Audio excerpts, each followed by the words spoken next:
JEE means 2022। तो इस question में दो ऑब्जेक्ट हैं और बोलता है कि वो इक्वल मास के हैं और वो किसी दूरी पे रखे हैं। तो मैंने माना कि उनके बीच की दूरी इक्वल टू आर है। अब क्योंकि दो मासेज रखे हैं तो उनके बीच पे ग्रेविटेशनल फोर्स एक्ट करेगा, और हम जानते हैं ग्रेविटेशनल फोर्स होता है F is equal to G m1m2 divide by r square. तो उसके अकॉर्डिंगली मैंने F को लिख लिया।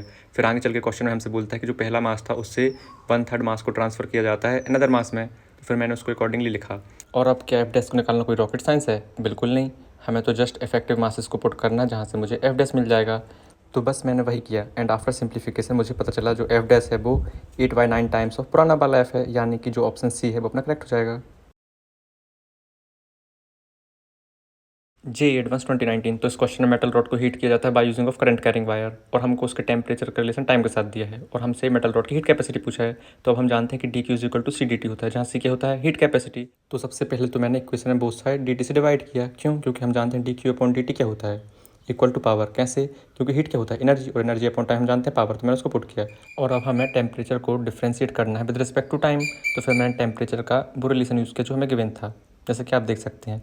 और डेरिवेटिव में हम जानते हैं कि कांस्टेंट टर्म तो जीरो हो जाती है। तो फाइनली हमें मिला T not beta by 4 T की पावर -3/4। तो उसको फिर मैंने पुट किया, जहाँ से हमें अपनी हीट कैपेसिटी मिल गई। लेकिन फिर मैंने ऑप्शन में देखा कि ऑप्शन में तो कहीं टी की टर्म है ही नहीं, मतलब मुझे टी की टर्म को एलिमिनेट करना होगा। तो फिर मैंने देखा क्वेश्चन में तो हमें एक सुंदर सा रिलेशन दिया है, जहाँ से मैं टाइम को इन टर्म्स ऑफ टेम्परेचर लिख सकता हूँ। तो फिर मैंने वही किया, टी की पावर 3/4 को इन टर्म्स ऑफ टेम्परेचर लिखा, और जो भी वैल्यू आई उसको अपनी हीट कैपेसिटी वाली इक्वेशन में पुट कर दिया, जहाँ से अब हम सिंप्लीफाई करके बोल सकते हैं कि जो हमारा ऑप्शन बी है वो करेक्ट हो जाएगा। तो फिर मैंने उसको टिक कर दिया।